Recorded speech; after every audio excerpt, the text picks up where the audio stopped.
Welcome to the Creative Play and Podcast Network. Join us as we share our favorite RPGs, one-shot games, tabletop games, reviews, and convention panels. Sit back and enjoy the show.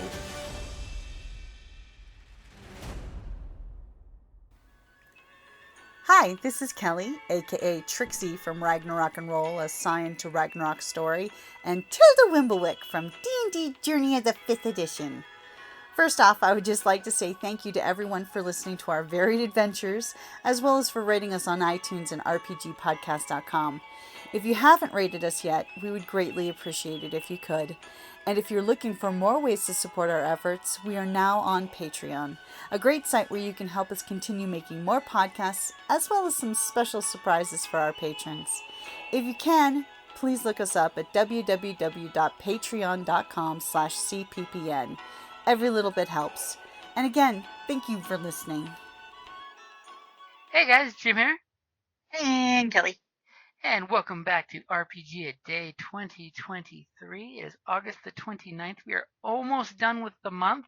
And more importantly, that means at the end of the week, we are almost at Tucson Comic-Con. So, Woo-hoo! In regards to memorable events like Comic-Con, today's prompt is the most memorable encounter. See, there are so many really cool encounters. It's hard to pick just one. Just one, huh? Let's see. For me, you know what? I might have to go with Sister Soulless. My tiefling cleric of the God Bear. And the Princess of the Apocalypse. We're in the air tower, and I just know, this guy is evil. I just know it within every fiber of my being. But everybody else feels like they're inside or whatnot, and I'm the only one. So, but I'm a cleric, I'm chaotic good, if I recall correctly. Mm-hmm. So, but I'm still, and so they're all talking with the guy, and out of the blue, I just jump over the table, throw punch the guy, pin him to the ground, and then with a dagger to his throat. And this is the cleric. I have the sun as my symbol. Of course, to be fair, I look like a devil. I mean, like the prototypical devil. Red skin, black hair, black horns, golden eyes, though. Because when they said nobody wanted to play the cleric, so I'm like, okay, I'm going to pick, I'll play the cleric, but I'm going to make that character look so far unlike a cleric you would typically think of. And, so I the guy pinned. And then because I'm a tiefling, I have thaumaturgy. Automatically, I get thaumaturgy. And and you always make us roll those trinkets. Mm-hmm. You never know what you're going to get. And I got some little weird glass ball filled with smoke. And I'm like, okay, I used to do tricks for the kids and change it to different colors and stuff, because what I'm going to do with this little trinket.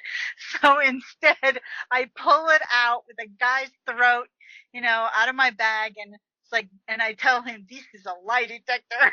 And basically, so it's you lied to me, I will know. And sure enough, so I'd ask a question, and he would answer, and just pure, I'm okay, I'm gonna make it turn this color. It's oh, you're lying, So it was And you rocked that insight check. I did. I was the only one, but nobody was gonna believe me. So, at that point, it's but of course I'm still a cleric, and I'm still essentially a good person. Mm-hmm. I take the dagger away from his throat, which I never should have done, and then he did that Missy step crap, but that was friggin' hilarious. I loved that. I mean, and everybody around the table's going, what the fuck? And then our monk went insane and chased after him because she was told to. Oh, yeah, because a certain hobgoblin encouraged her to. A certain But, warlord commanded her to go out the window. Yeah, follow him. But yeah, that's the one I would choose for most memorable. Oh, See, I can't believe that worked. I mean, I was literally pulling that out of my ass. And it was a 50-50 chance whether he was lying or not. And I'm like, I knew he was evil, and I'm like, so sure enough. And then it was like, and he kept it in, and he kept lying. And then he would tell one thing the truth or something, and I would, but I guessed right every single time. And the character was like, it really does tell the truth. It really does tell you if I'm lying. He was totally trying to get away with half truths, and you totally pinned him in the corner with it. Mm-hmm. And of course, I do recall it didn't hurt you rolled what was a natural 20 to insight, and I looked at you and said, "You know he's motherfucking lying." Yeah. The rest of you, no. You all 100% believe this is a great guy. He's so nice. And he shared his people's banquet with you and and we rescued them. Offered to help you guys with some problems going on. Mm-hmm. And you knew he was the heart of evil in this area. Exactly. I'm like, no, he is evil. He is evil incarnate, and I was right. And the whole time I'm thinking, God damn it, this was going to be like the next challenge. These guys would have taken you out on some hunts and done some cool stuff that may have had bad consequences.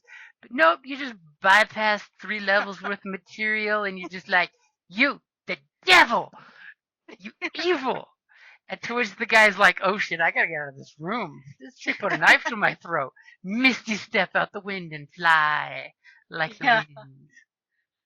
Yeah. Unfortunately, the monk did not fly like an eagle. No, but I did get a natural 20 and saved her ass. Mm-hmm.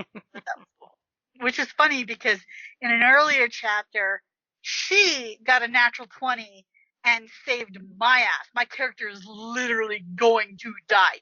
I was like, okay, into that night I will go, but I will be going in glory. No, and she pulled it out, a miracle, and saved my ass. So I just returned the favor.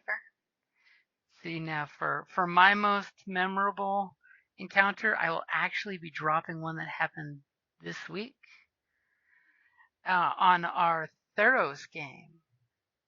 I totally have to mention it because in that Theros game, it's the Greek setting for Magic the Gathering for D&D. They've made the setting book for it, so everything is very Grecian.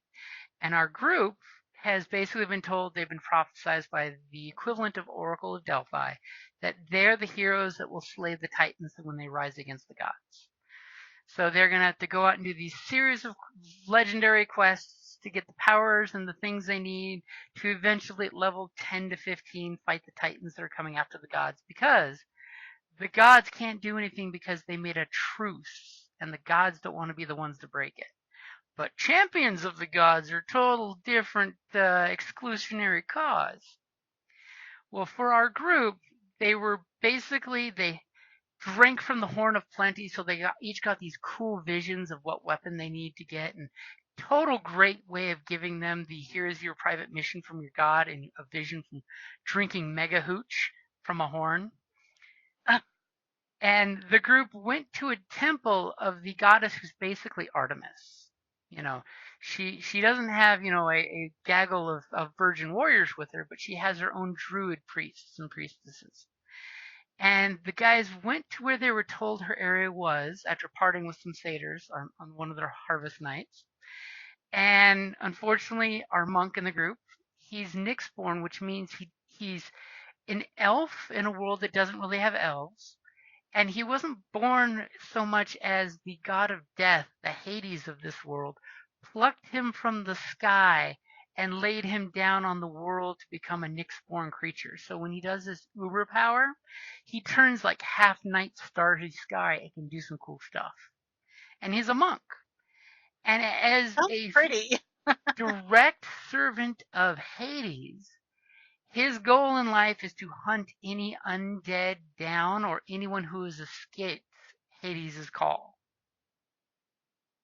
So that's his shtick. He has a spiked chain like an old 3.5 days, and a bow.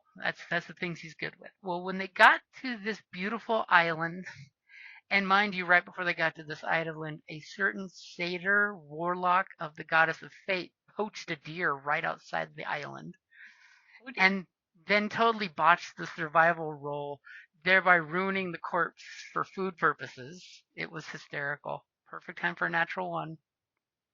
Oh.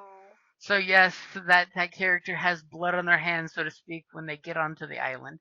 So they get there and they find a table set with a beautiful banquet, a la classic Grecian story. Wine glasses, food, meat, cheese, everything. And immediately the group is sneaking into this clearing and they're like, what's going on here? The food's untouched. There's a big fire with two large spits with like two 5-foot things wrapped in leaves baking over the spit. And the group are just like, those are some big pigs in the fire. Until obviously our cleric had the best wisdom score for a perception check and realized in the bonfire that one of the leaves must have peeled back just right, and he recognized a hand in the leaf. Oh dear. And then he looked into the coals of the fire and realized there was this ornate stack of bones. So that obviously somebody was making falafel out of people and had their bones piled up in the coals as a sacrifice to a god. He couldn't quite with his roll figure out what god it was dedicated to, but the group had a suspicion it was the huntress god because this is her island after all. Well, unfortunately, everyone botched their perception checks of walking into this camp except our monk. And our monk sees two people in a hunting blind looking right at them with bows. And he, of course, is playing cool until he gets a chance to hide behind a tree, pull out his bow, and he nails one. And natural 20, insta-kill. He had advantage, horribleness. And the other one starts fighting, and the group has this big, long running fight where they basically, our monk teleports into the hunting blind and Spartan style kicks the other guy out of the hiding, the animal hide where they hide. And the group basically captures the last guy who, once he realizes who they're chosen of the gods and all that shit, he realizes, oh my god, this was a big misunderstanding. And the monk, of course, profusely apologized. He thought he was being attacked, going to be about to be murdered. So, believe it or not, this thorn bearer druid satyr's totally like, okay, shit happens. Our god believes that, the strongest is the will to survive, so I'm not going to take it personally you killed my buddy. We're going to invite you to dinner. And they invited them to this beautiful dinner where they basically spilled the beans that, oh yeah, you see that giant 50-foot tall oak tree over there that happens to have golden apples coming out of it, even though it's an oak tree? That's our goddess's sacred tree that has golden apples, which, by the way, the group is totally here to steal at least one golden apple. And they're going to kill the golden Nyxborn ram that's out here somewhere in this preserve. Why? Because they need the ram's hide, like the classic like golden fleece. Exactly. And they need one of the apples for a magic item to be crafted by a magical forge that they've relit for the forge god. So they're basically here to loot and pillage this place. But the priests all took a liking to them. We had great persuasion and charm checks happening. Literally, our satyr, who's a warlock and is like the talking person in the group, even though he also often gets them in trouble, totally sold them on the idea that we, with a natural 20 to a 26, are the chosen of the gods. Here is the oration of the Edda that we are based on, and let my Minotaur bard sing you the song of our accomplishments to get here. And these guys are like, oh yeah, don't mess with the tree. It's got a hidden guardian that our goddess has captured and bound to the tree, and blah, blah, blah. And they're telling them everything. So the group's like, hey, this is hippie love satyrs. So, of course, our warlock satyr totally hooked up with a guy and a gal at the camp. And all of our teammates are sleeping in this big camping area where they normally sleep there. And of course, all of our players deceive that they've gone to sleep. And then the monk, who is sneakier than sneaky, decides to creep out of the camp. So well, even the group lost track of him. And as he snuck off and did a cool, quick ninja-style jump up to a tree branch, and just as he was about to pluck the apple, he gets hit by a hydra. Oh. Whose one head, as it bites his thigh, starts to materialize from an invisibility spell. And then everybody rolls initiative. The Hydra, unfortunately, our monk attacks the Hydra, and he does a couple of his astral hand strikes, and he knocks a tooth out of the Hydra as he realizes 4 more heads start materializing. And then it's the Hydra's turn. The Hydra went chomp, chomp, chomp, chomp, chomp, and the last chomp was a Hydra biting another Hydra head. Because it rolled a natural 1, so one of the heads was super greedy. But unfortunately, the last head that succeeded to hit him took him out. He was dropped to 0, hanging up in a tree in the mouth of the Hydra. And at that point, the rest of the group, half of them could see him with their night vision being close enough, and 2 of the others couldn't see jack because they had no night vision. So all of a sudden, the Guardians, because, I totally asked him, give me a con save to see if you can keep your mouth shut as you're being, ripped to pieces by a Hydra. And he failed, so he let out a noise. So some of the sleeping druids are like, what? What's going on? And mind you, this group is mostly good. I don't think any of them are lawful. They're all chaotic, but they're good is the thing. Which we had a conversation after the game that may not be so. They're justifying their actions because it's the greater good. And this goddess is a bit of a prick sometimes. So it's justifiable in their opinion. Immediately, our Minotaur, Bard, creeps forward. She botches her stealth check with a lovely 8. But she then proceeds to put her sword through the throat of the first priest waking up. Oh, no. And then it becomes this running fight of everyone grabbing a unconscious priest before they wake up and trying to murder them. It doesn't go well during the fights because at one point, our crafty warlock decides, you guys got the priests, I'm going after the freaking Hydra that just ate our monk. And the monk is dangling from the Hydra's one head as the others are all wanting to eat it. And he goes up and basically fears the Hydra. And the Hydra rolls literally this encounter went on for 5 rolls. The Hydra couldn't roll a single double-digit number. And of course, the Hydra's first act is he has to forsake all action and he has to dash as far as he can, just like a turned dead. So of course, his first action was from 15 feet in the air, he drops the monk out of his mouth. So the monk hits the ground and takes damage and automatically fails 1 death save. Oh. Then on the monk's turn, he makes an 11, so he succeeds on 1 death save. So it's 1 and 1. 1 and 1. Unfortunately, 2 of the priests have woke up and recovered enough to do their cool hail of arrows thing, which is a cone attack that does 5d6 arrow damage. And both our paladin, our bard, and our cleric fail the first save, so they all get pelted. Then the next priest angles it just right so he can't hit the bard, but he can hit the priest and the paladin in his hail. Oh no. And the centaur cleric goes down. Oh. Miki, our bard, takes her turn and she's just like, Paladin, you got those guys right. And the paladin's like, oh yeah, I got all my smites, so I got this. So she runs over and she's blind because unfortunately the Minotaur, as a player character, does not have dark vision. Obviously, we joke because as a player character in this setting, the Minotaurs are medium-sized creatures with no dark vision, whereas their scary cousins are large-sized with dark vision. So if you don't eat human meat, you don't grow big and strong and get your dark vision. So humans are like, carrots.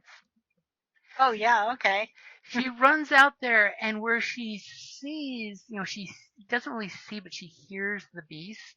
She casts Shatter, which is a 20-foot sphere attack.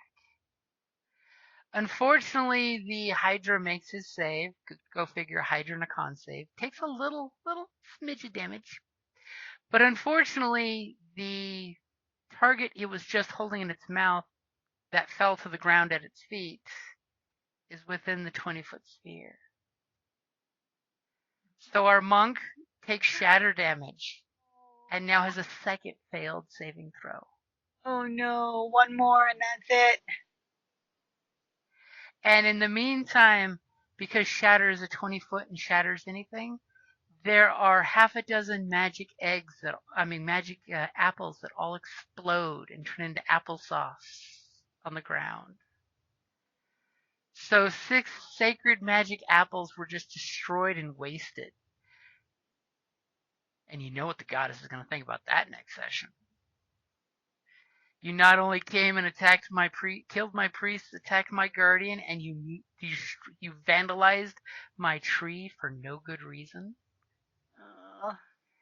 Well, the group kind of starts to rally because, of course, Jesse was playing his, satyr and kept chasing after the Hydra, who he discovered could only run to the edge of this tree's shadow, even though it's at night. It couldn't leave the overcast of the tree's branches. Thankfully for the Hydra, it has a pond that it has dug out where it can run over, and it basically shoved its 5 heads in the water to hide, with its butt sticking out and tail thrashing in fear. So he kept close to it. Hydra? So it's a Hydra. But I still could not get a damn saving throw for my life to break the fear. And the group is rallying. The bard runs over and she immediately casts healing word on the cleric to stabilize him because the cleric is now not doing too well with his saving throws. And just then as she stabilizes the cleric with a healing spell, the monk rolls an 8 for his saving throw. Oh no! Which means he dies. Yeah. Practically unseen by the only other person that can heal because he's on the ground covered in leaves and apple mush and not making a sound, and she can't see him, blind as a bat in the dark. No. At least the cleric had some glowy weapons on him so he could be seen. So she then spends her time hiding behind the centaur, because the Minotaur can fit behind the centaur's cover. She only got shot twice while trying to heal him. She manages to heal him back to consciousness, and they rally against the last 2, taking them out. Basically, the Minotaur and the Paladin team up on the last guy and basically keep beating him down until they murder him. At the very end of the encounter, when we had to wrap up, the cleric goes over to the monk, and immediately Kevin starts to make a snicker sound as he's like, "What do I need to do for this spell?" And Kevin snickers because his character is dead, but remember who I said he works for and what he does. He works for the god of death and basically reclaims souls that have escaped the rightful afterlife. And he just made a and I'm like, "Yeah, Kevin, I got you." Just to keep him from saying anything, and then I totally followed up with the cleric saying, "So what is the material component for Revivify?"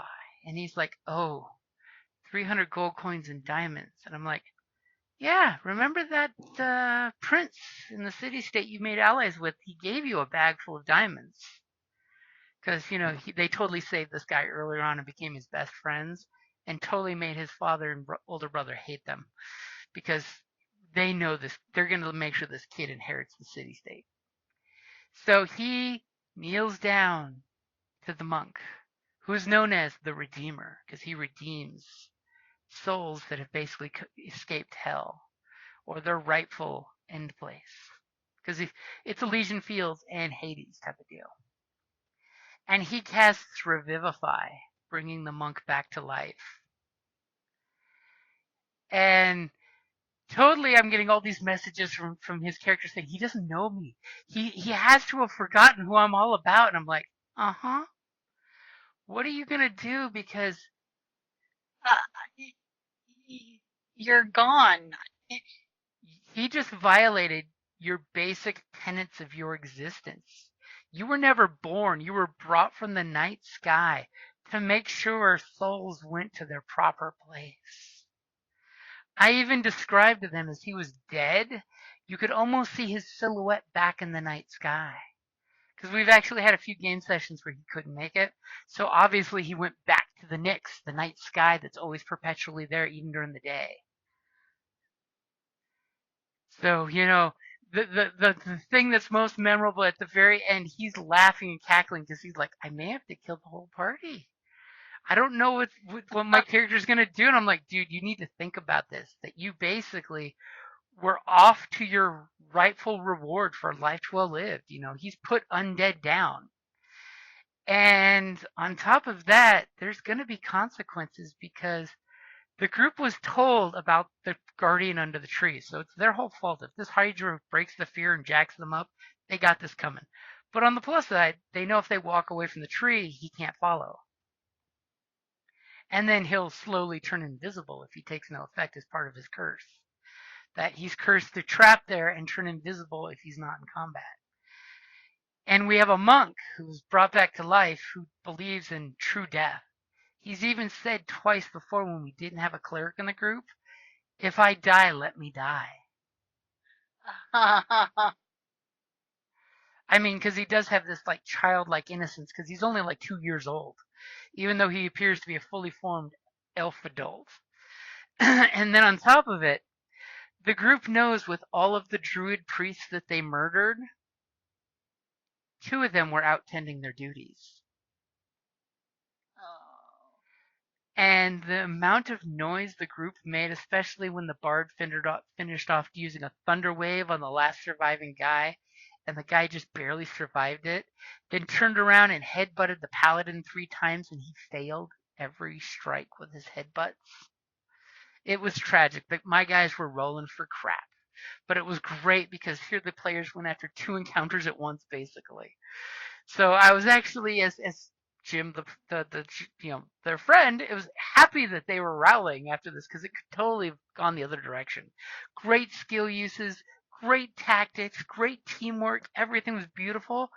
But right now, off in the trees hiding in a hunting blind, are a pair of druid priests praying to their goddess for revenge for their brothers and sisters.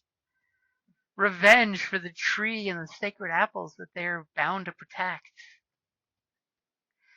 And then on top of it, our satyr, well, he knows the Hydra is hiding from him because he's physically afraid of him. He totally jumped up in the tree and plucked 2 apples off the tree. Because the group knows, thanks to the lore that they've been supposed to need them. They know that eating, basically forcing someone to eat an entire apple can actually bring back the dead. And if you cut the apple up, it can be used as 4 healing potions. Or it can be brewed into a brew that can be used as healing potions for a temporary time. So these apples have like dozens of cool uses, as well as there's a few magic items that you can use them to make. Because now that they have the Mithril Forge, they have a salamander, big reptilian multi-armed person who is contractually obliged to serve the forge owners. And they actually gave her back her contract to free her. And she said, you know what? Until you guys finish your job, I'll be here to serve you guys. Give me whatever work orders you want. As long as you bring me the mats, since I am trapped to this area until I break the contract, I will keep making stuff for you. So like they all have mithril Zephos and a few other items, that she totally cooked up for them. So that's kind of why they're going for the apple, and they need the fleece as part of their mission. So this is super memorable because A, none of them worship, because part of the thing with Theros is you pick a god that's your patron god at the beginning, and you actually in the Dungeon Master's Guide, there's a rule for piety to get your god's favor. And you have, just like in the old Greek stories, you have a patron god that you're constantly like, we killed this monster. I'm going to burn it in the name of my goddess or god. And none of the group has this goddess as their god. So it's going to be beautiful that they piss the goddess of the hunt off, who's going to be fucking gunning for the group from now on. So in classic Greek tragedy, you have a god that has a good and just reason to want to end you. And yeah,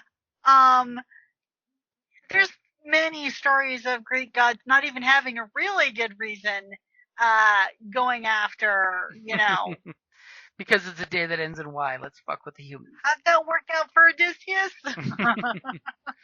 Well, that was really Odysseus' fault. He dissed well, yeah, but Neptune. still, I mean, I think that this is far greater insult. Murdering 5 of the 7 priests. Yeah, and don't get me started on Aphrodite. I mean, come on, that was a bitch move with a Medusa. I'm sorry. Oh yeah, I mean, she gets violated in her in Aphrodite's temple, and yet it's her fault. Blamed on her. Fuck that shit. I mean, at least with the Echidna, she said, nobody can weave better than me. Okay, so you had pride before a fall. No, that's Ariadne. Oh, no, that's... Ariadne is the spinner. No, it was a kid. It was not a kid, but the spider. Yeah, Ariadne. Yeah, Ariadne. Yeah, the Echidna's the other, the mother of monsters. Echidna is the mother of monsters. Yeah, Ariadne that turns into the spider monster. Yes, but that will be the most memorable encounter for quite a while, because it was just this travesty of bad rolls, and the group failed rolls, but then succeeded on other rolls that saved their butts.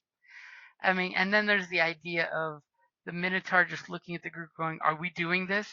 Are we doing this? And she followed up basically tying a priest in the throat.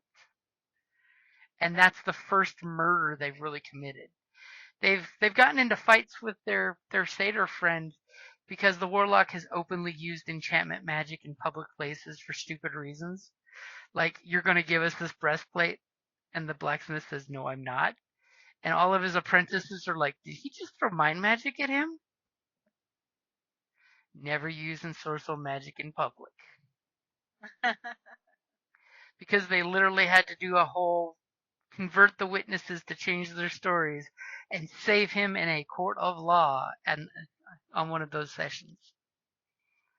The group is really good at making horrible blunders into interesting episodes.